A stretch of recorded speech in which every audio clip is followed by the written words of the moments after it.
You are now listening to the Here for the Truth podcast, hosted by Joel Rafidi and Yerasimos. What's up, everybody? Welcome to the Here for the Truth podcast. I'm Joel Rafidi. I got my co-host Yerasimos in the house as always, and today we have Jason Bassler from the Free Thought Project joining us. We dive deep into libertarianism, individualism, the dangers of CBDCs, central bank digital currencies. We also tap into peaceful parenting and what libertarianism looks like within our own homes as well. So, beautiful conversation here. Jason's an awesome guy. I really hope you guys enjoy it. Right before we get into that, we have launched round 4 of our transformational group coaching program, Rise Above the Herd. This is our 4th run. You can head to riseabovetheherd.co to learn more and apply. But basically, this is for you if you're ready to get on with living your most authentic, free life. If you're, tired of living short of your potential and you want to really develop the foundational principles and the authentic self-esteem necessary to truly pursue your own values and create value in a real and profound way, so you're no longer dependent on these systems. Because, we're all human beings here. We all have short lives. And I think every single one of you guys listening and every single person on the planet is actually worthy of living the life that they truly are here for. So check it out at riseabovetheherd.co. We've been having incredible conversations in our private membership platform, Friends of the Truth, as well. We had David Whitehead last week, which was just freaking mind-blowing. So we'll put both those links in the brief here. Without any further ado, thank you so much for your support. All our episodes are at hereforontruth.com. If you get the chance, please leave us a review on Apple Podcasts. Please rate us on Spotify. It really helps a platform like ours a lot. Much love to you all. Peace. All right, everybody, welcome to episode 93 of the Here for the Truth podcast. We have Jason Bassler in the house. He's the co-founder of the Free Thought Project. You've probably seen his pages on social media, and he's been featured in such publications as Reason, Infowars, RT, Rolling Stone, and The Tom Woods Show. Bassler is also the founder of Police the Police and was called one of the most extensive recorders of law enforcement misbehavior in America by Rolling Stone magazine in 2018. Jason, thank you so much for being here for the truth, bro. Thank you guys for having me on. I really appreciate it. You guys have a great podcast here. I've been enjoying the videos, certainly great aesthetics with the videos, and great guests as well. In fact, I just had one of your previous podcast guests, Gavin Nascimento, on an interview this morning. So he's a legend, man. He's great. Yeah, he is so full of information and knowledge, man. It makes my head spin. Mm-hmm. It's ridiculous the way that guy's able to store and recall knowledge the way he does. Mind-blowing for sure. Yeah. Jason, what we're really interested in to get this one started is really how you got started. How did you find yourself in this world of truth-seeking and then putting this information out there in the way that you have?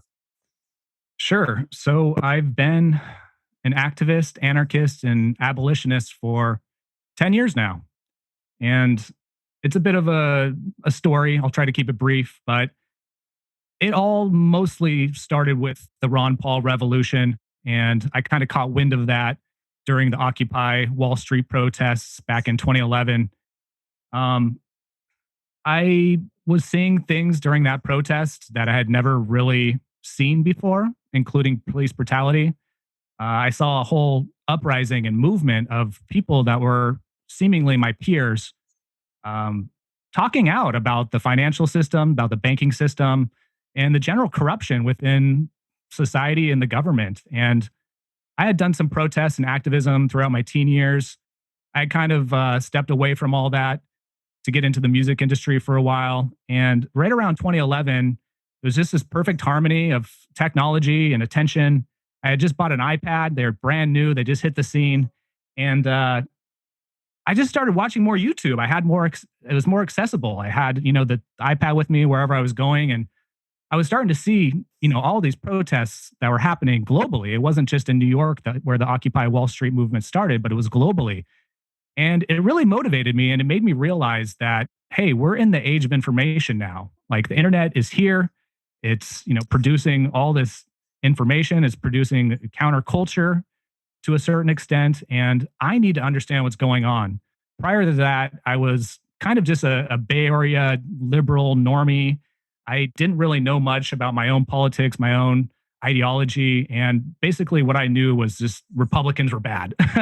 We had the years with George W. Bush there, the Iraq War, and that was basically coming off the heels straight into my activism, the years of my activism starting. So I figured out that I had the power of information in my fingertips. I wanted to do everything that I could to empower myself with knowledge and information and education, and self-educate myself with all the tools that were literally in my pocket for free. So I took about a year or two to do that and really tried to soak in as much information as I could. I was a sponge. I was reading a ton. I was watching a lot of YouTube videos. And don't forget, this was kind of during the golden age of the internet. So there wasn't as much censorship. There was a lot of really powerful, hard-hitting, eye-opening information that was circulating, particularly on YouTube. So I empowered myself. I decided to take in all that knowledge. And once I realized that I had this knowledge, I realized there was a responsibility on my behalf to also share this knowledge with the people that surrounded me and just the general public at large. So during that time, I was doing some protests. I was doing some activism for Ron Paul. It was 2012, so it was around his election. I was doing banner hangs. I was going to anti-war protests. I was doing all these things, but I kind of realized I had this epiphany that I could reach a lot more people online than I could ever reach standing on the side of a street with a sign. So at that point, I just decided to really start focusing all my energy, my time, and my attention to building Facebook pages. I even created a couple Tumblr accounts. If you Tumblr, it's kind of funny now, but that was basically the catalyst. I saw some success right there when I first started 2012, 2013. And I happened to come into a place where I met this writer named Matt Agris, who's the co-founder of the Free Thought Project, who's also the editor-in-chief. And we decided, hey, like what we're doing now, we were working for another website. It was kind of new agey, wasn't really quite our thing. But because I was good at social media, he was a good writer, we both got recruited to the site. So we kind of put our heads together and like, hey, this isn't really our cup of tea. We want to do more involved with police accountability, more involved with government accountability. So in 2013, we created the Free Thought Project. And it immediately took off. It blew up within the first year. We were within the top 500 websites in the country, if you could believe that. That's huge. It was, yeah, it really was an amazing experience. And our Facebook profile and our online presence started to grow rapidly. So that all pretty much escalated and hit a crescendo by 2018 when Facebook and Twitter took down all of our accounts, all of our pages on the same day, resulting in nearly a loss of 6 million fans altogether, which I know sounds kind of crazy because it's hard to accumulate fans like that these days. But back in what I just mentioned was kind of the internet golden age, it was a little bit easier. So pretty much since then, for the past 4 years, we've just been trying to rebuild, stay afloat. And there's been several waves since then of different kind of freedom-minded movements that have hit the scene, hit the liberty movement. And so we've had a bit of competition. It's been kind of a rocky road getting back on our feet here, but we're dedicated and we're going to continue to forge on. Awesome, man. I love your sincerity and I love your commitment to the truth. I want to ask you, like, in your experience, it seems like there's been a drastic shift in the political landscape, particularly even pre-2016. It feels like most of us were even standing on the left at one point in time. With all those protests that were taking place and stuff. What's your perspective on all of that, and how's your own political perspective shift in that regard, in regards to the foundation of truth, freedom, and liberty at the same time? Sure. Yeah, you're absolutely right. I didn't personally see a big shift until 2016 during the Trump years, and then 2020 during the COVID 1984 scamdemic. So those were kind of the two big shifts that I saw within at least the liberty movement.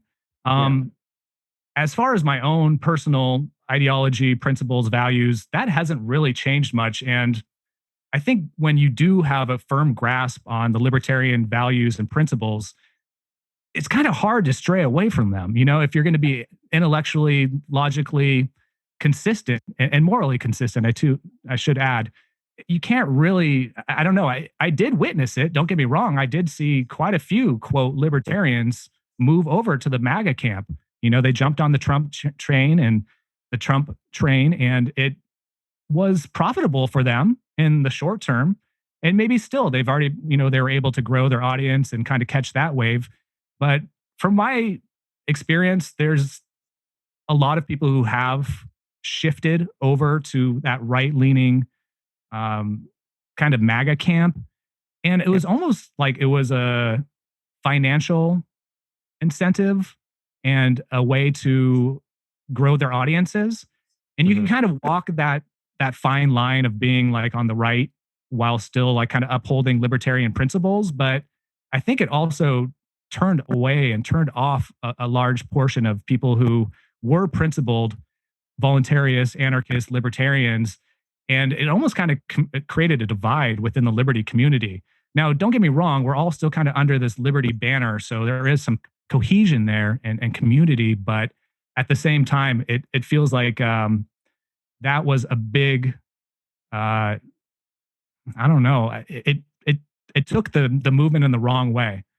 And I'll also speak on the 2020, the COVID. I mean, that was a wonderful awakening. And in fact, I think that was the silver lining that we could kind of witness from that whole experience, is that they pushed so far that a lot of people that were even normies prior to COVID realized, hey, like this doesn't sit right with me. This seems like this is tyrannical. It's something that shouldn't be happening in our country, and I'm watching it happening in our country. And it kind of lit a fuse, if you will. It made a lot of people realize that they weren't being told the truth, and there was a lot more information out there. So, yeah, I think there has been some change. I think for the anarchist, voluntarist movement, there really hasn't been. It's been a straight, line, and we're still pretty much preaching the same things that we've always been. Yeah. Do you think the people that kind of strayed into the more MAGA camp, that, yeah, maybe on paper they were calling themselves libertarian, but psychologically speaking, they got sucked into a whole nother form of groupthink and herd mentality to be part of some larger group and to have a face and to have, look, I'm part of something, and to make friends, because to be an individual, especially when you think about this liberty movement, it can be a lonely road because you're not in a majority. Yeah. You're the minority. And so I think it was kind of an opportunity for people to kind of like go rah, rah, rah, be part of something bigger and go to protests and wear the clothing and the hats. And it's just another form of that. Yeah. You hit the nail on the head. And that's one thing I actually say pretty often, is that you might hear the word anarchism or anarchists from the mainstream corporate establishment media, but you're never going to hear the word voluntarist, right? That's one thing will never say. They don't want to point any attention to it. So yeah, you're exactly benevolent. Right. It's too benevolent. Yeah. It's far too benevolent. Yeah, absolutely. And they don't want to plant that seed into people's head. Yeah. So yeah, I would agree completely. And there was a lot of momentum during those first couple of years with the Trump movement. And that's exactly it. People want to feel like they have that political base, that tribe that they could circle around and get patted on the back when they put out a funny meme that supports Trump or whatever. I mean, that's exactly it. And it is this group mentality. And I would say a lot of these people weren't necessarily principled anarchist libertarians in the first place. And that's why they were so easily swayed over to the Trump train. Yeah. Definitely makes sense, man. I think also another factor might be the fact that, they haven't really grasped what libertarianism is or what voluntarism is. So they're still kind of psychologically just looking for the right thing. I want confirmation that I'm following the right path, so to speak. But you're right. Once someone finds that core foundation of freedom and voluntarism, then there's no point trying to figure out what left's doing, what right's doing. It's like you just have that inner constitution of knowing of, what the right way and the right principles are. I just want to kind of jump in real quick. I know we've chatted about this a little bit on this show, but just for maybe some newer listeners or people that aren't 100% clear on what libertarianism is or what voluntarism is, like from a definition standpoint. Can you talk about those two terms a little bit? Sure. So I would say the libertarian side of things, there's probably three core principles. I think the foundation for libertarianism for most libertarians is the non-aggression principle. Now, that is the core tenet for libertarianism. We don't believe in the initiation of violence, regardless of the circumstances. Now, when you apply that to a large scale, that's something that becomes controversial. Now, we all have upheld, the golden rule in our lives, and that's something we were taught at a very young age. But when you start to apply that to the collective and to the political sphere, it becomes much more controversial. So we as libertarians don't believe in the initiation of aggression or violence. We do believe in the right to self-defense, though. So if somebody initiates violence against you, you have the moral right to defend yourself. The second would probably be self-ownership. And this ties in directly with voluntarism. Voluntarism is a belief, an ideology that you own yourself, that nobody has the moral or legal right to claim ownership over you, your body, your production.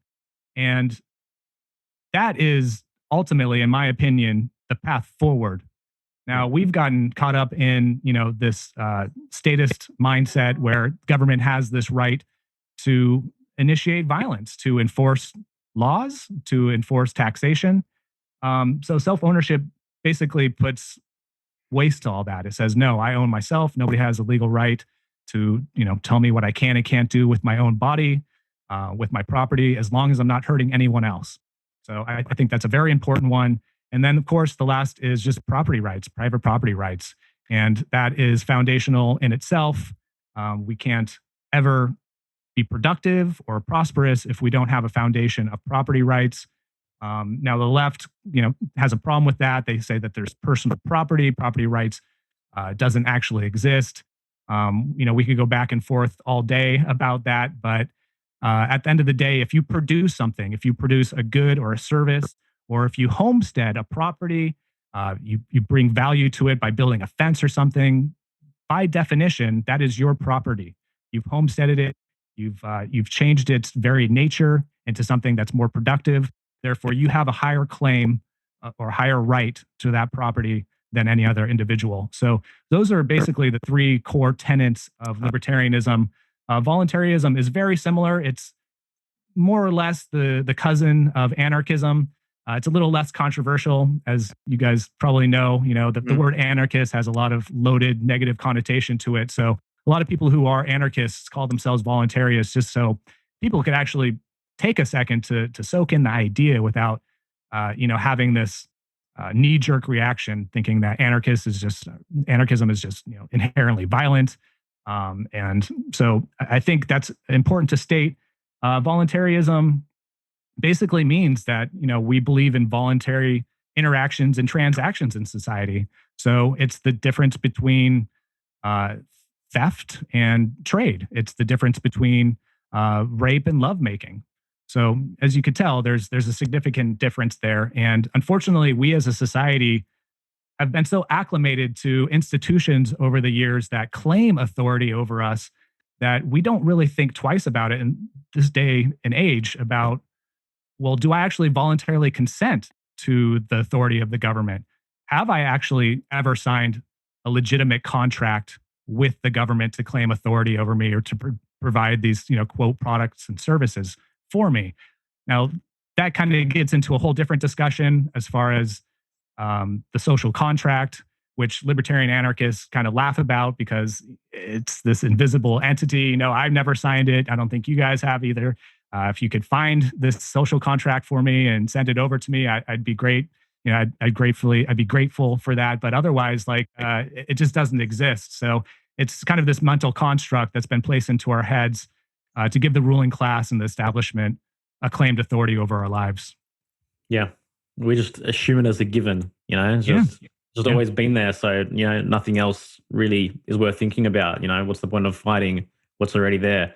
And most people don't give it a second thought. I really like what you said about property rights. And that was a big realization for me, really, because property rights is the foundation of all freedom. Ultimately, from my perspective, that's something I learned from Ayn Rand as well, is that no other rights are possible, even in like a hunter-gatherer situation. If I was to go and, find my own food or whatnot, if I don't have that right to that property, then I've got no right over my life. I've got no right over producing for my own survival, you know? So that's really so important for people to understand that literally nothing else is possible unless you have the right to the fruits of your own production. Sure. Yeah. And I think that's the difference, the significant difference between capitalism and socialism. It's the individualism versus the collectivism mentality. And this collective mentality, we saw it rear its ugly head during the COVID years, and I guess we're not quite out of that yet. So we can't quite point to the COVID years. We're still barely in it, but hopefully on the tail end. Hopefully. Even Gavin Newsom just, said that the state of emergency is over now, and he's going to rescind that in February 2023. But I think 2.5 years later. But anyways, continue. Yeah. I think that's what we saw during the COVID years was this mentality that, hey, you need to get your COVID vaccine for me, and you have to appease to this greater good. You have to be a team player. And it kind of tramples on our individual rights, right? And it definitely goes back to private property, because at the end of the day, like, the highest claim of personal or private property is our body, is ourselves. It's like I was saying with self-ownership. So the collective can't have that. I'm sorry. Like, that's not something I'm willing to give up. And many freedom-minded people like yourselves aren't willing to give up as well. Now, don't get me wrong. I'm all for trying to contribute to society voluntarily on my own terms. I'm not hurting anybody else. I'm not trying to initiate violence, but I'm not going to be forced into doing something like that. So private property, it does essentially go all the way down to actual self, the human body. Yeah. This is where the whole argument comes into play, is because you have people on one side that think that you are, by making an individual choice, are putting them in danger because they don't understand biology, they don't understand health, but that's a whole nother conversation. I think that's where it gets tricky. And then even with the abortion issue too,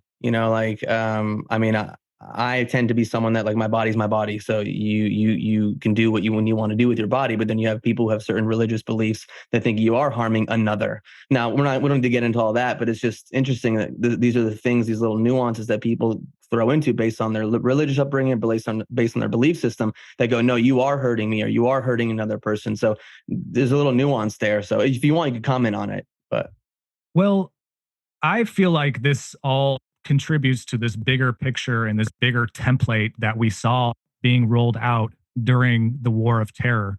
And we actually just had a podcast with James Corbett, who did a wonderful 3-part documentary, 5-hour, all about the secret history Al Qaeda.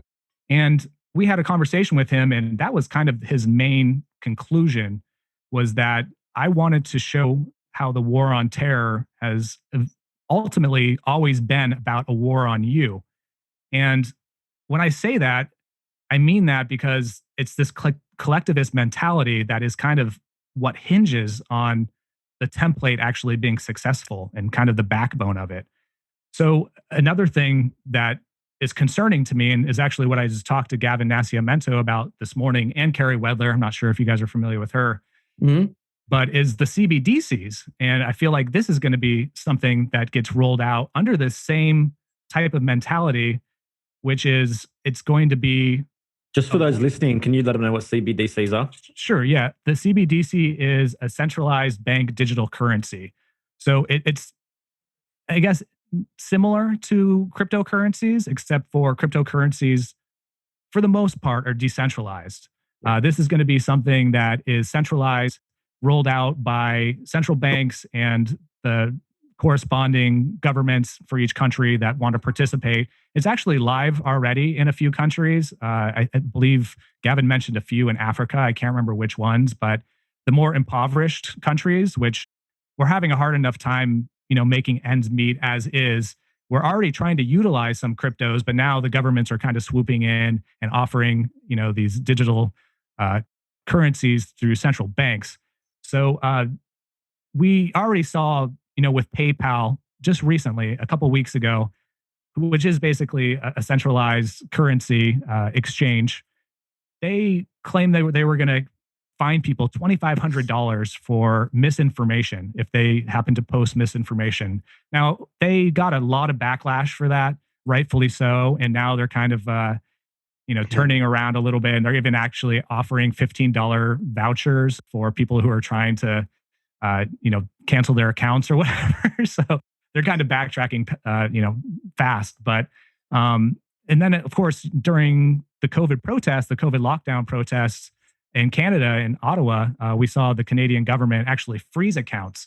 Mm-hmm. So these are both kind of examples of how centralized currencies can be problematic, and that's not something that we really want to get ourselves into.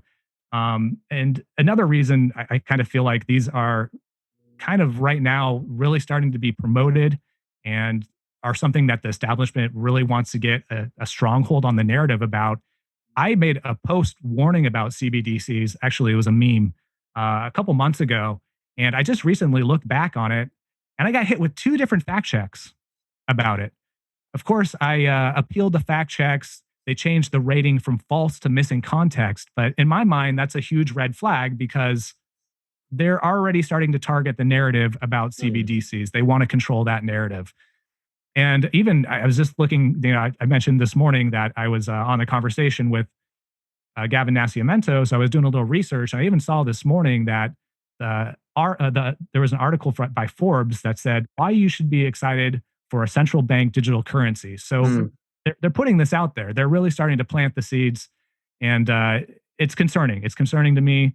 They're starting to also work on some of the white papers behind the scenes. I know that the U.S. Treasury, I think it was in July, published that they were looking into CBDCs. So this is definitely happening. And it's also going to be tied into the digital ID, which is going to be more or less a digital wallet connected to the CBDC. And a lot of people are speculating that the digital ID is going to eventually morph and evolve into a social credit score. And as you guys know, with like China, that whole thing, like that's not the way we want to go. It's not the way freedom-minded people want to go. And it's ultimately more control over our lives. So, there's already how many control mechanisms, over our lives right now? I mean, there's the monetary policy that's being dictated by central banks. There's law enforcement. There's the justice system, public education, healthcare, defense, banking. I mean, all these things. I can't personally say that I look at all those institutions and feel like they bring great value to my life. In fact, it's quite the opposite. They're, in a way, kind of controlling my life, allowing me, access to certain things. So there is restriction there. And I don't believe that this is going to be something is going to benefit the people. Now, they're already rolling it out, saying it's going to be this is going to be a human right, the digital ID. They're already kind of touting that and trying to get it in people's head that everybody's going to need a digital ID. This is how we're all going to be on a level playing field on the internet. And this is how we're all going to be able to accumulate the CBDC. So I don't know. I feel like this is going to be a new woke collectivist type of paradigm that they push on us under that auspices, those under that kind of guise. So again, this whole collectivist mentality, like we have to shoot it down every opportunity we get. Yeah. Just to add to that, I don't know if it's happening in the US, but concurrently in Australia, in the mainstream news, there's constantly warnings of cyber hacks, cyber attacks. One of our biggest telcos, Optus, had a big data breach, which apparently affected all these other healthcare companies, etc. So we're constantly getting now emails and repetition about cybersecurity, which I think it definitely works concurrently with everything that you've said. Absolutely. In fact, I mean, that's kind of what the whole vaccine passport, the contact tracing, I believe, was a push to start getting us acclimated to these types of programs. So, I mean, to me, that's the writing's on the wall, and they also said the same thing about using cash during the pandemic, right? They didn't want us to spread germs, remember that? Well, that also, that also is very useful for the establishment for us to start getting into this mentality about using digital currency, not using cash. They've demonized cash. So, the health passports, all these things, they're all kind of getting us acclimated towards this new world that they're trying to push on us. Yeah, like I grew up in the restaurant business. I grew up in the diner business in New Jersey, and seeing over the last few years restaurants like go to the QR code, like that's such a pet peeve of mine, man. Like I want to touch a menu, I want to hold it, I want to like look through. I don't want to take my phone out and try to get the screen on and then go to a website. And it's oh man. So again, like that's another level. And I felt like it blew up over the last couple of years, obviously, because it's like, God forbid you touch anyone or get close to anyone. You touch a menu and then that menu gets handed to someone else and they come down with the Black Death. Oh, sure.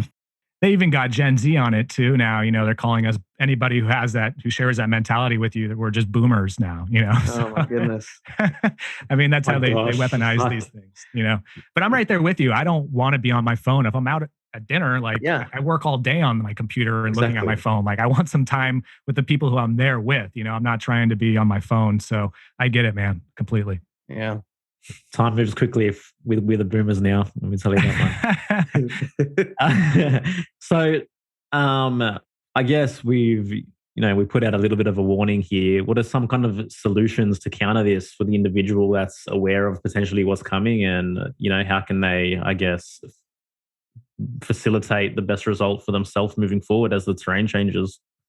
Well, I really feel like we need to be all hands on deck warning about this. I don't really feel like there's enough people talking about it right now, and it's an acronym, a lot of people don't, even people within, I was mentioning it to a few people who I consider colleagues recently, and they're like, what's a CBDC? So they're doing a good job rolling this out kind of quietly behind the scenes. As I said, there are some articles coming out just to kind of plant the seeds for the people who are paying attention. But I think ultimately, we just need to create that awareness. And that's what has always thwarted, the ruling class's plans. And the more we could do that, more we could scream from the rooftops, the better we're going to be prepared to combat something like this. I would say also try to get into the cryptocurrency world if you're not already.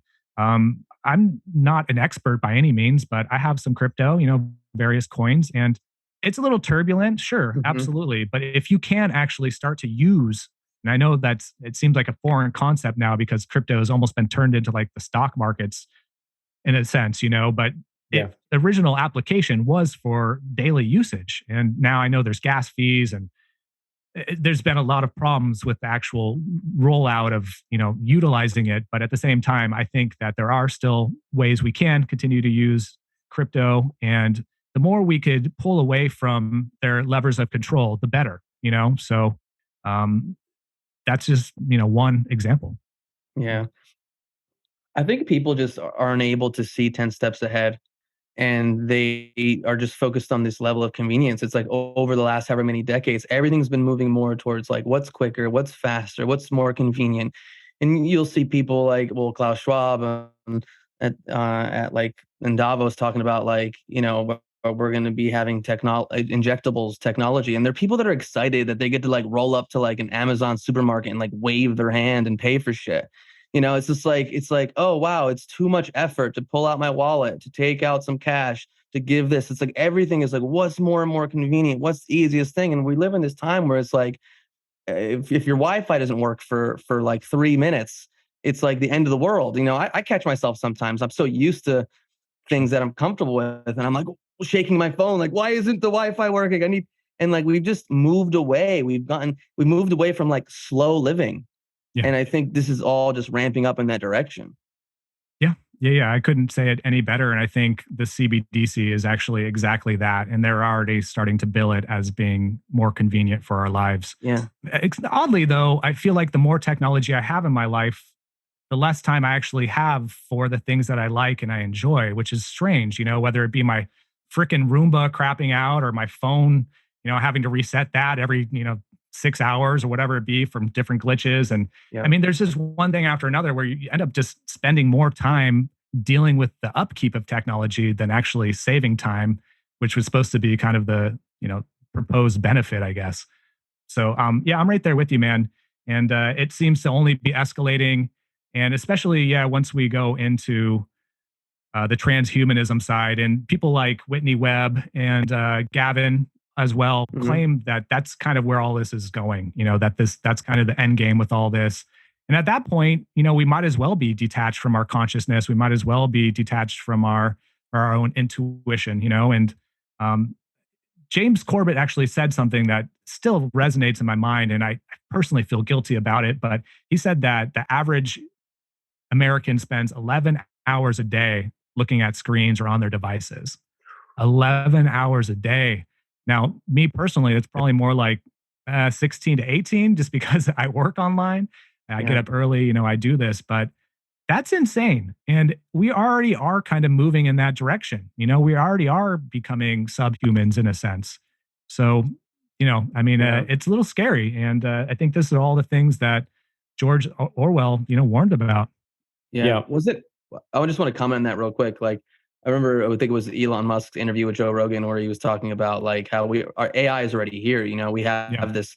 We're not programmed or we don't have like a Neuralink or technology injected into us, but we have this extension, this cell phone that's so connected to us. And my wife, actually, I've talked about this before, she did her dissertation on the interrelational dynamics of touch. So this idea of this concept called the parapersonal space. So it's like there's this like, I don't know, you can call this like amoeba-like energy around you, that anything that comes into that or anything you come into contact with, your brain maps it as being a part of you. So what do we touch more than anything else? I mean, we're touching our phone, we're touching our devices. And so like, I think most people here can recognize those moments when you misplace your phone. And there's just this like talk about anxiety, talk about like, oh my God, what am I going to do? All the things that are in there, my life, my work, my business, my contacts. And so it is, this phone is a part of us. It's wild. Yeah. Not to mention the blue light factor, and a lot of people are using at night, and it's really affecting our sleep patterns. I mean, a lot of the people that I chat with online, and some of them are younger, I mean, they have totally distorted sleep schedules. And I think it's largely because of this. And it's that constant, you're constantly trying to, want to know what's, somebody's being messaging you, or if you have the new notification, or it's a constant, and I think people are having a hard time disassociating themselves with that. I think there really needs to be an intentional separation from that, and inconvenience as well, and inconvenience at times. Which no one can be bored anymore, man. Like no one can be bored. Yeah. Like there's always something at every moment to distract you. And I say this as someone who I do my best to like be out in nature. I live in Topanga Canyon. We moved here. We're surrounded by nature. It helps. But again, man, I'm a product of this, our work, our podcast, being on social media. I have the phone. I'm on it hours a day, so. My perspective is like the world's going to do what the world does. At the end of the day, you have a choice. You have the choice to be personally responsible for how you spend your time, how purposefully you use these devices. Yeah. Just like you didn't get the vaccine, you got the choice not to get the microchip, not to get the CBDC and all the rest of it. And I think with the power of personal responsibility, that's really where we have the power to stifle whatever's going on. Because the more people that become empowered and develop the necessary self-esteem to make their own choices, to build their lives in their image, according to their values, as opposed to society's values, then they're not going to have a grasp on you. So I think personal responsibility is a huge piece of the puzzle, especially with the purposeful use of technology. Like, if you're using technology purposefully, like to build entrepreneurial endeavors, to create value, whatever it might be, you're less inclined to want to use it just to distract yourself, just to numb yourself, etc., because you're on there enough. Exactly. So we're not going to escape this stuff, but how do we utilize it in a purposeful way where it enhances our life? And you don't have to compromise your values just because these technologies exist. It doesn't mean that you have to change who you are as a result, I think. Sure. No, those are great points. And think about over the past couple of years, specifically since the Trump campaign and the Trump election, how much they've tried to demonize social media as people, and don't get me wrong, there are people who abuse it. And there are teenagers who have all types of issues, body dysmorphia. I mean, there are profound effects that are associated to social media and the internet. But at the same time, as you just said, Joel, I mean, that's exactly it. It comes down to the individual and how they choose to use it. And that kind of goes back to the core tenet of libertarianism as well, and so self-ownership. You have to know yourself. You have to be in charge and make decisions thoughtfully. And yeah, that's exactly it. So I agree. It's all about the application, how we use it, and it can be a tool for good. And I think our organizations, your podcast, my organization, we've proven that over the years. In fact, I utilized free tools with Facebook, with Twitter and Tumblr to build a social media empire, which, has been taken away from me, of course. But during those years that we were thriving and successful, I was able to we had 7 writers. We had 3 people on our social media team. So I was actually employing people to do this type of work rather than having them work at some shitty job that they hated, So yeah, I absolutely agree. And I feel like that's exactly why they're trying to vilify and demonize these tools to the extent that they are, because misinformation is just so dangerous, right? No, not really. But that's what they want you to think. Yeah. Do you know much? I'm hearing about like Web3, like what that is and how far away that is from actually, coming into some kind of mainstream periphery, if that benefits this censorship attack on any level? I don't know. I don't know a lot about it, unfortunately. I know that a lot of the new crypto infrastructure is predicated off of Web3. So we're seeing things like MetaMask kind of take and use that that formula. But I'm not really much of the tech guy. I've always been more of like the social media guy. That's always been my focus. So I don't know too much about it, but I know it's going to be intertwined very closely with crypto and all those things, the NFTs, the smart contracts. Yeah. And it's going to be kind of a push forward, at least for our team, Team Truth, Team Liberty. So I do very much think that is another silver lining. And, we always have to stay optimistic about this stuff. So I appreciate that you bring that up, because I do think that is something that's going to be a favorable asset for us in the future. And this is the thing. There's always people betting on the good side. Like it's never going to be just a one-track mind of where like everything's just going towards this dystopia. Because there's people like you and me and others who are even further ahead on the path than us, who are batting for our team and who are creating value in that direction. So I think as this goes on, we've got to realize nothing can really stop this dystopia from happening, but it doesn't have to touch you to the degree that you think that you think it does. Whether it falls down that path, sure. But I think there's always going to be a choice. But I think we really have to begin now, like I mentioned before, just to properly empower ourselves, to begin to make those choices, to learn what we need to learn, to develop self-efficacy, to move ourselves in that direction. Because the reality is, there's some fucked up shit going on in the world. So we're going to have the necessary competence to choose, to shift, to evolve in the right direction as things progress. Just to close this whole point off. Yeah, no, I agree completely. And this comes back to the self-ownership. This comes back to self-education, empowering ourselves. Absolutely. It always comes back to collectivism versus individualism. Individualism at every single level. Like, what's the mindset of a person who doesn't even think they have ownership of their body? Like, what kind of value, what's the quality of the choices that they're going to make for their own life, for their own survival, if they think that primordial base property belongs to someone else? It's like, come on. I don't think they understand that philosophy. And I think that's kind of the bottom line there, is they just don't understand that part of it. They've never been taught it. They were never taught it in schools. So to a lot of people, especially in the woke crowd, I see them as being empathetic. I see them as caring individuals, and they want to do good for society, for the world, but they're just being guided in the wrong direction. And they're being used as useful idiots to propel these establishment desires and what the establishment wants. So I think that's kind of what the problem is ultimately. I was gonna say it's a certain form of programming. We say it all the time where those in power, the architects of control, the social engineers, they co-opt your virtue and they use it against you. Like, so again, a lot of these people that I know that, let's say, have belief systems or made different choices over the last few years or the last 10 years, I'm not going to sit there and go, look, they're so evil. They're these horrible people. They're not. They're lovely, lovely people that just their psyches have been hijacked to serve certain agendas. Again, a lot of it's based on using their virtue to support agendas and institutions that they know very little about. Yeah, absolutely. This is like the importance of the right philosophy, because the philosophy in is going to equal the output. It's going to result into the action you put out. And like Ayn Rand spoke about this in depth, but even how the whole concept of selfishness, right? Most people are under this illusion that to give to themselves, provide for themselves, to care for themselves, then automatically they're in like a moral contradiction within what society is projecting onto them. So there's this innate fear in general, even to step into that realm. But it's only the human being that's fundamentally in service to themselves, that can fill their own cup, that can actually do good for anyone else in the first place. Absolutely. You have all these people running around with empty cups, doing each other favors out of resentment, obligation, guilt, shame. What's that festering all around you? You know, it's like, give to yourself first, stand on your own 2 feet, fill your cup, then be like, okay, you know, how can I help you out? It's almost the same analogy of putting your own oxygen mask on first. Sure. Yeah. And we also got to remember that the people that we're dealing with here, our ideological opponents, they're a masterclass in manipulation,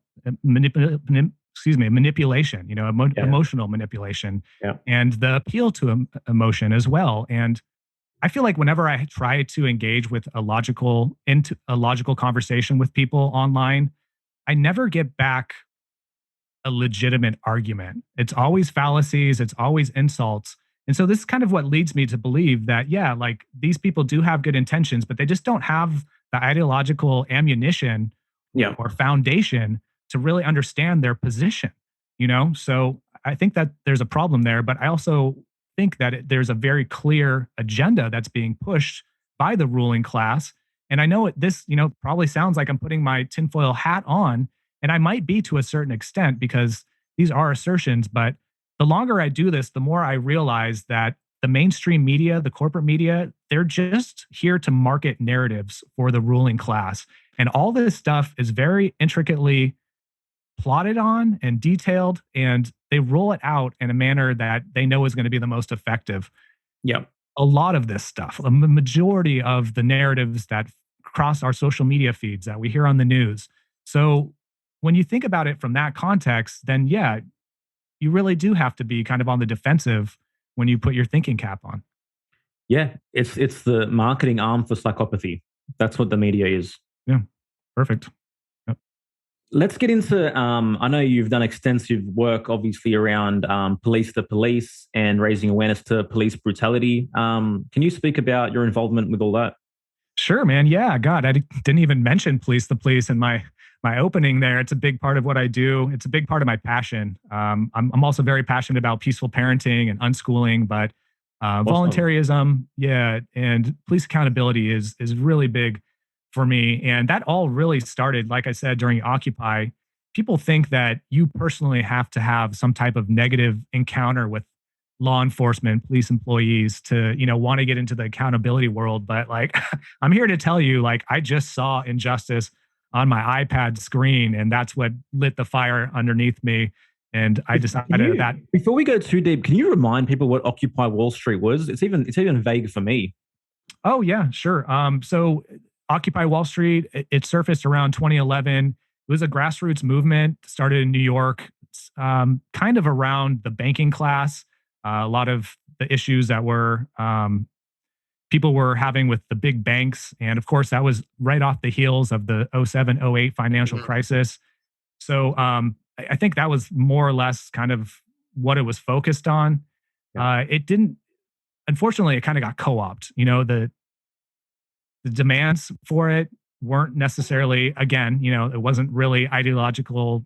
There wasn't a strong foundation there ideologically. So it kind of got co-opted. But yeah, it was more or less just kind of a grassroots protest against the banks. So when I saw that happening at Occupy, it just lit a fuse. And I realized I personally had to get involved to do as much as I could to help hold police accountable and work towards transparency. So I, in 2012, created the organization Police the Police. And we had, like I said, immediately a bunch of success. I believe that was because we were giving more of a libertarian flavored solution and perspective on the police accountability and police violence situation that was going on, while primarily historically it was more of a left-wing movement. So it turns out there was a lot of libertarians and anarchists that were very much in tuned and cared about police accountability, but there was not really any organization or anybody who was promoting that type of information. So we stepped in, we filled that void, and immediately we started to kind of blow up. Of course, we worked with Cop Block, who is also a big police accountability organization, or it was. It's not so much anymore.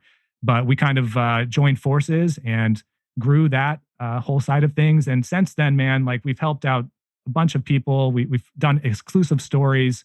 Um, I feel like that's kind of the most important work that we can be doing right now, because at the end of the day, like police employees, law enforcement are kind of the henchmen, like they're the enforcement class for the ruling class. So if we could point to them and explain how they're problematic, how they have no incentive for accountability, for effectiveness, to ever improve, because ultimately they're a monopoly on force, on violence, then I really think that we can be actually moving in the right direction rather than just continuing to protest and demand that, you know, these politicians create some type of incremental reform policies, which never really seem to work.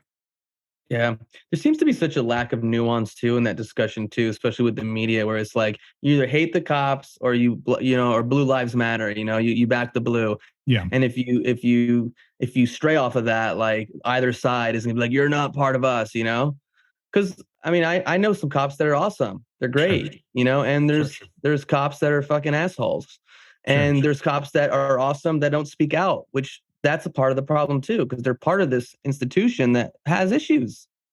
sure. I would say that whole divide was orchestrated intentionally.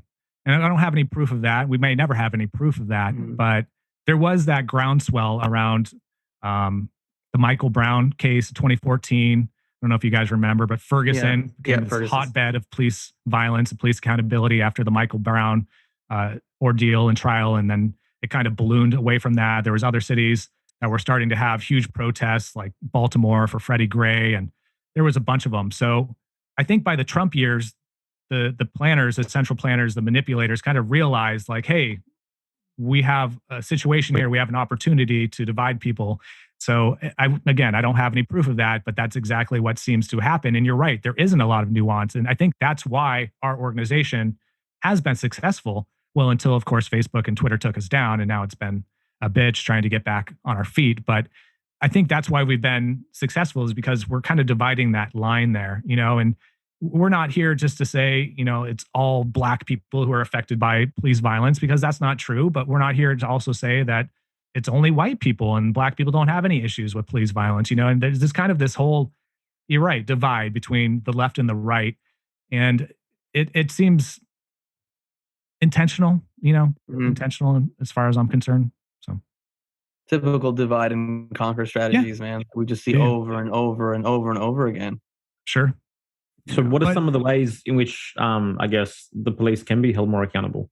Sure, man. Yeah, great question. Well, nobody talks about this. And again, this is what we were always talking about. I feel like this is the important aspect to understand when it comes to law enforcement and why there's such a problem there. Law enforcement is problematic because it's a monopoly, right? Like just straight up. And I'm not saying that we don't need protection and security services in this day and age, in the modern world. We do. And I think most people can agree on that, but we don't need it by a monopoly. So you just mentioned that you have friends who are cops, and I do too. Don't get me wrong. Like I have, friends who are current law enforcement officers. I have friends who were past law enforcement officers. I don't believe it's the individual that is the problem. I don't think it's the individual cop. Now, the left has that all turned around. They want to point at the individual cop. They'll say he's racist or whatever. I believe it's the institution itself that is the problem. And ultimately, it boils down to being an economic issue, an economic problem, because how are police funded? Through taxation, right? Well, that apparatus doesn't leave a lot of room for people to take their money elsewhere. And that's ultimately the problem. So they don't have any incentive. Law enforcement has zero incentive to be accountable, to be efficient with our tax dollars, to be effective, and to ever improve. And in my opinion, that's exactly what's wrong. And that's exactly why we've been protesting police for 140 years now, starting back to the Haymarket riot in 1882. And things still haven't changed, just because we're we're expecting legislation to change these things that can't be changed. The only way it's ever going to change is if we take their money away from them. And by doing that, we would actually be able to voluntarily, there's that word again, consent to funding a service or a firm. Let's say it's a protection and security firm for our communities. We could do that without having the government apparatus involved, which takes away the incentive for all those things I just named. So to me, that's how we move forward. Of course, you'll never hear that from the mainstream media. They're going to keep telling people to protest, to vote, to beg their representatives for some type of incremental change.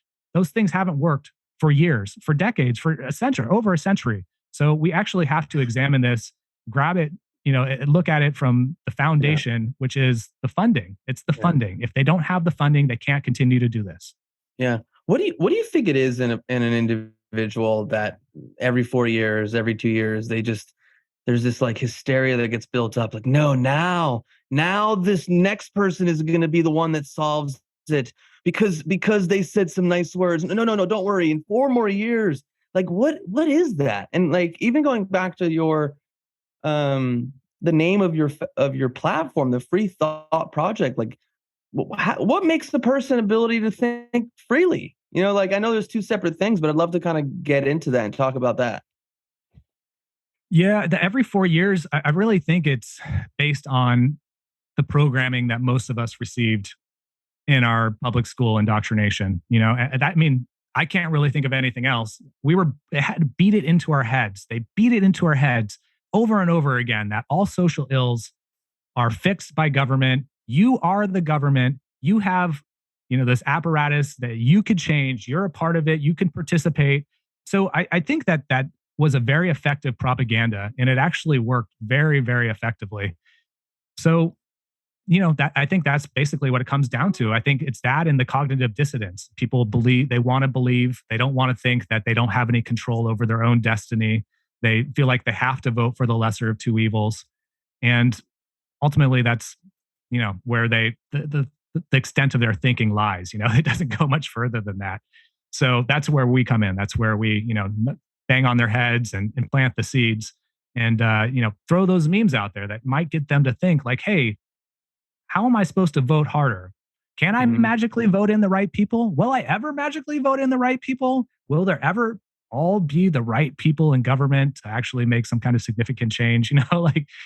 No, that's not going to happen. It's delusional thinking, So, and then your other question, God, man, I wish I knew. I honestly do. I've been asking myself this question as well. I think some of us have maybe like a spiritual intuition that something's wrong, that things just aren't quite right in society.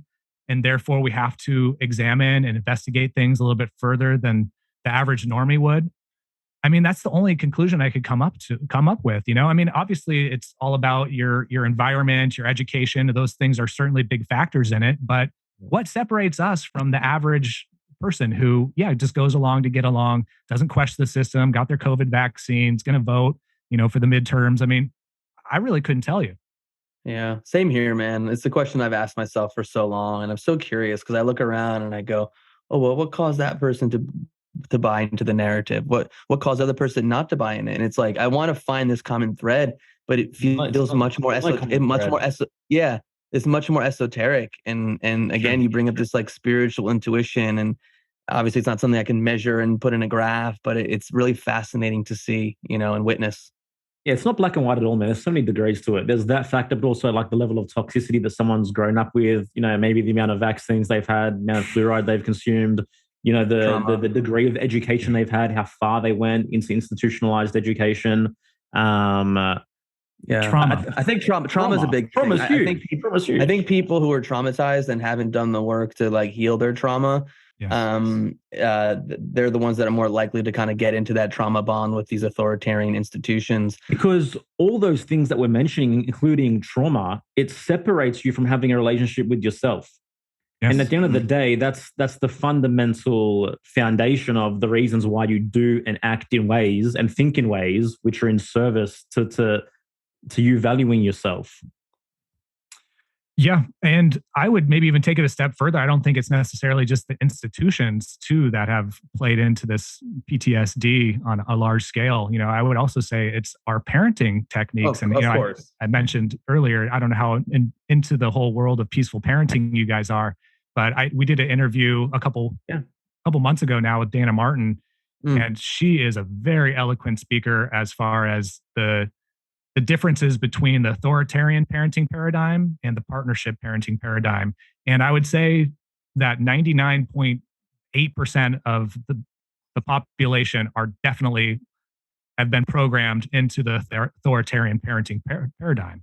And that is destructive and toxic to the very next level. I mean, that's the highest level of toxicity. And of course, people will hear that, and probably people are listening to this right now thinking, oh, he's crazy. Like, there needs to be some type of authority structure in your parent and your children's lives. But ultimately, I think that sets the grounds and the basis and the foundation for statism and the religion of statism and getting people to believe in tyranny and authoritarianism. So yeah, I think it starts actually all the way back to the beginning of our life, the first few formative years, and the way our parents even brought us up. So, I mean, some of us have been luckily able to navigate and work our way outside of that and break the trauma. But at the same time, how many people haven't been? I mean, millions, right? Yeah, so many. I mean, the master slave dynamic does begin then. And I know someone who's a mentor of ours, Michael Tazarian. He's gotten really deep into these subjects too, and talking about how important those first several years of a child's life are in terms of how they end up, how their character ends up being, as they move forward in life. So yeah, man, there's a lot of factors, a lot of elements to this for sure. What is your personal philosophy when it comes to parenting, Jace?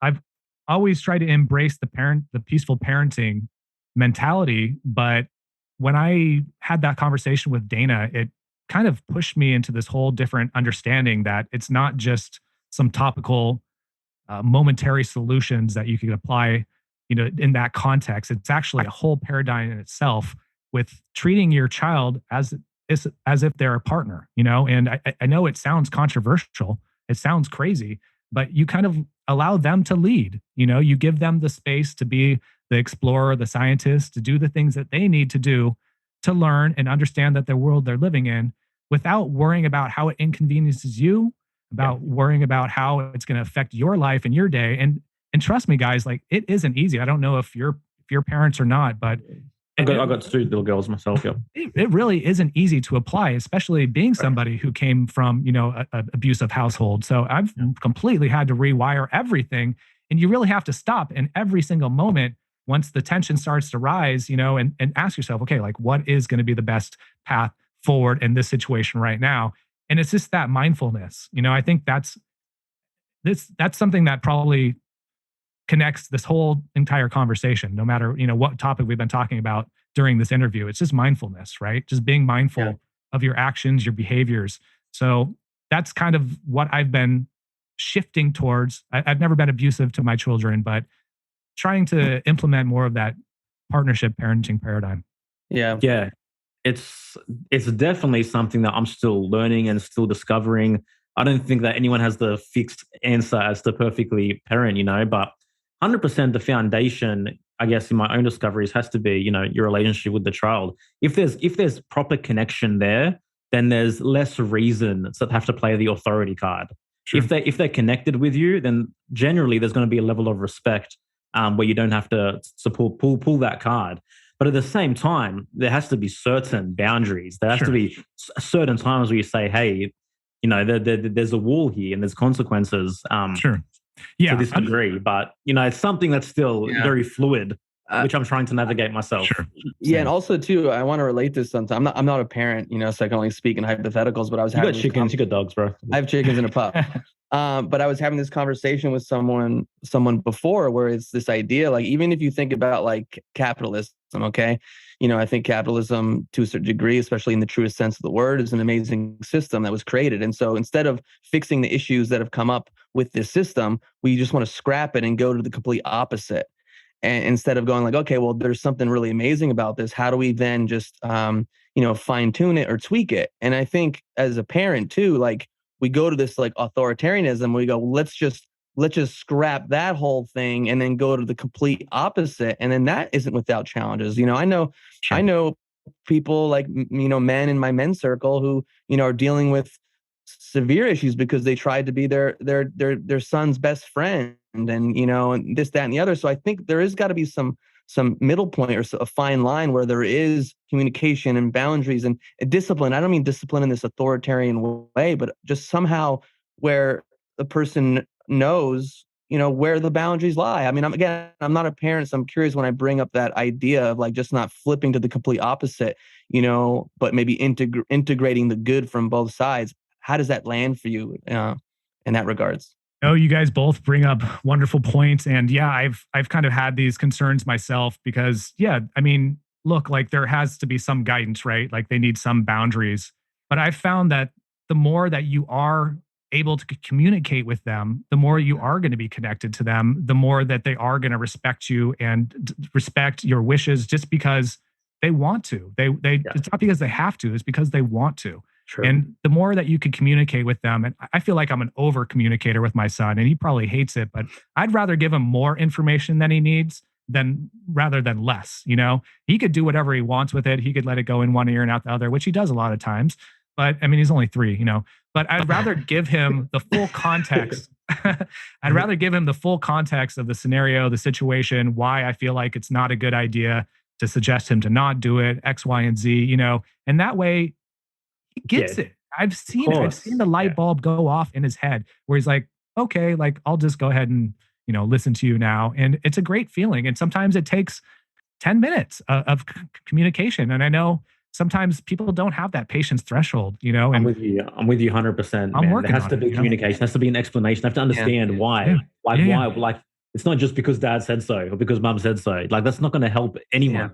And this is where coming back to yourself and your body and your healing is so important. Like I'm a body worker as well. I'm a somatic practitioner. And it's like doing the individual work to regulate your nervous system is also huge. And when we talk about everything that's been going on in the world, and people who had dysregulated nervous systems are more likely to react, are more likely to go along with the crowd and that sort of thing. So again, I just keep bringing it back to you. Like if you change, your environment, the people around you, they're going to feel that, and especially for children, they're modeling your nervous system. They're not just listening to the words that you say. So you can say all the right words, but if your nervous system is dysregulated and jacked up and stressed out, it's going to have an impact on children. Absolutely, man. Yeah, the children are the future. Yeah. There's a song, but Michael Jackson. That's going to be our clip. That'll be our reel. The children are the future. I don't even know if it goes like that way, but that's how I just sang it. You have to hold hands too. I think that's part of the requirements. But no, it's just so important, and I really feel like that gets overlooked. I really, as much as I love the movement, the liberty movement, the libertarian sphere, it's something that even within libertarianism, people are still advocating to spank your children. And it's like, so wait, let me get this straight. Like you believe in the non-aggression principle, but you totally discount that and don't apply it to your own family and your own children, So I think we have a lot of work to do, at least within, our movement as far as that goes. And again, like I try to be consistent. I try to be intellectually consistent. I try to be morally consistent. If I'm not giving my son an opportunity for himself to have self-ownership, then I'm a hypocrite. You know what I mean? And like, yeah, again, like I'm his father. I'm responsible for him until he's, of a arbitrary legal age or whatever. But at the same time, like he needs to understand that he has self-ownership. He's responsible for his own actions. I'm only here to be a guide or a partner, as Dana would say. Yeah. Mm-hmm. This is like so often during, the COVID years, we'll refer to them as that. If it's not too early, but like some people were so gung-ho on like fighting for freedom and fighting against tyranny, but there was just such a deep ignorance within the tyranny within their own homes, within the level of freedom and autonomy within their most personal relationships. And it's almost like everyone was just projecting all of that onto all of society's breaches of freedom and tyranny because of the refusal and the pain to actually look at what's going on in their own lives, And parenting is such a huge mirror to realize the ways in which we've been conditioned to subdue freedom through the ways we were raised as well, I think. Yeah, absolutely. I don't know if I have much to touch on that, but I agree completely. Yeah. Cool, man. Quick question I have for you, man, because obviously I'm really enjoying this conversation, and you've been at this for a while. Like I said earlier, who have been some of your mentors and thinkers? I mean, Joel and I, we love education, we love sharing knowledge, in our platform and the work we do in our coaching program. Like, just curious to see the people that have kind of impacted you. Yeah, great question, dude. I would say there was probably some more influential people when I was first starting this, because I was a bit more idealistic, I guess, back then. But back then, I would say Luke Rudowski. He was a big part, especially when he was doing the guerrilla journalism. Man, nothing got me more fired up than when he would corner a politician and just ask them the real questions, that the mainstream wasn't asking them. And if anybody's listening to this and they want to make some, quick YouTube dollars, if you have the cojones, I would definitely suggest to do that. If you're smart enough, get a camera, track down where, I don't know, a certain politician's going to be in your town and try to corner them. Those videos go mega viral. They get views. Real quick, because I want to continue with that, but this seems like a good segue. What are your thoughts on Project Veritas and everything they're doing? I think they've been doing great work, man. Yeah, their track record's a little, less than. I don't know. They don't have a perfect track record. Let's put it that way. Yeah. Tell us how you really feel. We want the truth, Jason. I have to preface. I have to have that caveat because they have, taken the bait a few times and it's just been a nothing burger. So, they're not like WikiLeaks. They're not batting 100 for 100.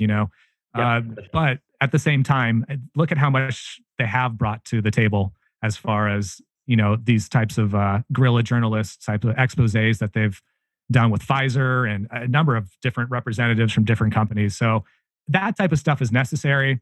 Now, sometimes the way that they spin it or they angle it is a little questionable as well. I really think, again, it's trying to preach to that confirmation bias of people on the right, so take it with a grain of salt. But I do think they've done some important work over the years. Another person other than Luke who has kind of been exiled from the Liberty community is Adam Kokesh. Are you guys familiar with him at all? No. He was big between 2012 to 2016 or so. He even was like running for president as a libertarian, and he had his own YouTube channel, Adam versus the Man, for a while, but very smart, very articulate, understands the principles of libertarianism, probably better than most people I know. But as far as nowadays, I'm really struggling here because I feel like there's probably two people that I really feel like they're bulletproof. They're flawless when it comes to their assessment. You didn't have to, bro. Come on. You guys are great too. Don't get me wrong. That's funny. James Corbett, who I've already mentioned a handful of times, during this interview, he's just so prolific, man. And his level of knowledge, kind of like Gavin, although he might be even one step above Gavin just because his net, he has a wide variety of topics that he's very knowledgeable about.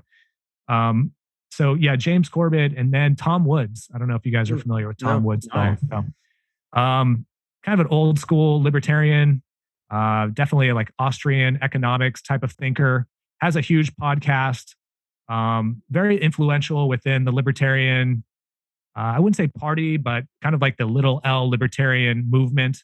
And now that the Mises Caucus has kind of taken over the Libertarian Party, he's closely affiliated with the Mises Caucus. So he's kind of having his moment in the sun right now. But yeah, he's great as well. Just always like spot on with his assessment. He's also a Harvard grad, a New York Times bestseller. I'm pretty sure he's a doctor as well. So definitely check out Tom Woods. Cool. He's a good one.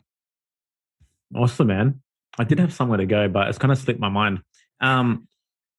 What's your dream? Like, what do you want more than anything else in terms of everything that you're doing, and even for your own like personal life? Like, what is that for you? Great question, man. I don't think I've ever gotten that question before. Honestly, fellas, like I really, really, really want to rebuild the Free Thought Project to the point where we were. I want to have at least 5 writers again. I want to be challenging organizations like Vice as far as the quality of our content. I mean, obviously they have their bias, but I just mean as far as like they're, always putting out information. I really would love to have some type of video content that's consistent. And I think with that, I could die happy, honestly, and I was there at one point. That's the irony of all this. Like I was broke for years, working jobs that I hated, empowered myself, built this audience, built this, network of different pages and accounts and, colleagues and whatnot. And they took it away from me. They took it away from me in click of a mouse, and not only me, my co-founder, Matt Agarist, and our team, man. We had, I can't take all the credit for the Free Thought Project by any means. We had a fucking kick-ass, I don't know if I'm supposed to swear. We had a kick-ass team. I curse all the time, bro. We were fucking swearing this whole time, bro. We had an amazing team, dude. And they took that all from us. And it's been very difficult to get back on our feet. We don't have a consistent revenue stream coming in anymore. We've tried numerous ways to re-implement the revenue stream. So if I had a dream, it would be to continue doing this full time. And, we have the audience. We have nearly 400,000 followers on Instagram. My personal account, I just rounded 31.3 or something. I don't know.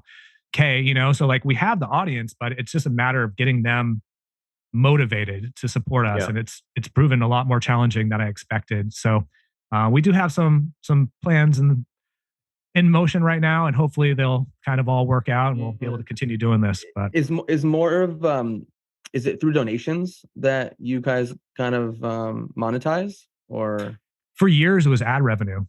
For years, because we had a big enough following. We had nearly 6 million fans, so we could bring in the ad revenue to be able to pay our entire team. But these days, it's a little bit of ad revenue.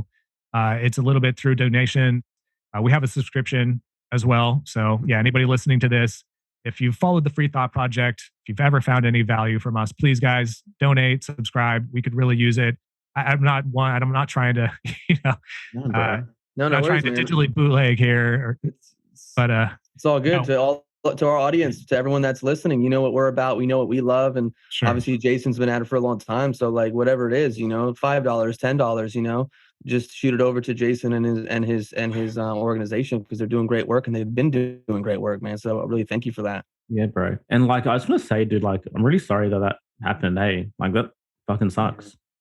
Thanks, man. Yeah, it's been bittersweet. Some doors opened from it, and but at the same time, it was a life trajectory changer. And I just bought a house. My girlfriend just got pregnant. So it was like I was on that path to having some comfortability and stability in my life, and they basically took that from us. And it wouldn't be so bad if we were able just to kind of rebound quickly, but it's just been a process, mostly because of what we talked about earlier. There's just been several waves of different people coming into the liberty movement. And to be honest, like they're doing good work. A lot of people in the health freedom movement are doing good work, and they deserve the support, so we've kind of gotten placed on the back burner, and that's okay. Like I'm not going to give up. I'm never going to be one just to roll over and say, okay, you guys won. Like I'm not going to admit that defeat. So you're just going to have to get used to me. You guys are going to see me around a lot longer, and I'd love to have you guys on our podcast and vice versa. So, if we ever do this again, I'd be glad you got our support, man. And we would absolutely love to help in any way we can, for sure. We'd love to be in your platform too. Again, man, I mentioned at the start, but there's just a sincerity about you that I really honor and appreciate. And I'm grateful for. Thank you, brother. Thank you. Appreciate that. I think that's what we have. I think that's what we have to show our audience. It's that authenticity repeated over and over again that builds trust. So. Cool, man. What do you want to leave our audience with? If I could just plug a little bit here. Of course, the freethoughtproject.com. Go there. We have our podcasts at the top. There's a tab there for our podcasts. We're doing pretty much once a week, and we've had a lot of great guests, guys. So please check us out. Also, if you want to donate or subscribe, it's there. Otherwise, you can check me out on Twitter at Jason Bassler1, Instagram, jason.e.bassler. And those two are kind of my most prevalent. It's where I post the most. I don't mess with Facebook anymore. I'm tired of them. They've censored me way too many times. I'm also on, Facebook and 100 other social media platforms, MeWe, Minds, Telegram, God, all of them. Like literally, I think I'm on 16 different social media platforms. So they're not going to stop me. Like I said, they're not going to tell me that I can't put my information and my opinion out there because, God damn it, I will either way. I can see why you're online 16 to 18 hours a day. You need 1 hour per social media platform. Something like that, man. Yeah, I'm going hard, and part of it's because I'm so passionate about this. I want my children to grow up in a free society, or at least not have the same restrictions and the same amount of tyranny that we're dealing with. But at the same time, like I really am passionate about this work, and I want to rebuild. Like I want us to be a successful organization again. I got a taste of that. So awesome, man. Thank you so much for this conversation, brother. Guys, thank you so much for listening. Go support Jason. Thanks for listening to our platform, and we'll see you next time. Peace. What an incredible conversation. Jason definitely is a real one. Just want to remind everyone that's still here, still listening, that we've just launched round 4 of our group coaching program, specifically for truth seekers, Rise Above the Herd. So if you're ready to get on with your real life, develop self-esteem, learn what it means to actually be a self, so you can make decisions that are actually in congruence with what you actually want and value in your life, then go check out Rise Above the Herd at riseabovetheherd.co. Thanks so much for listening again. Take care.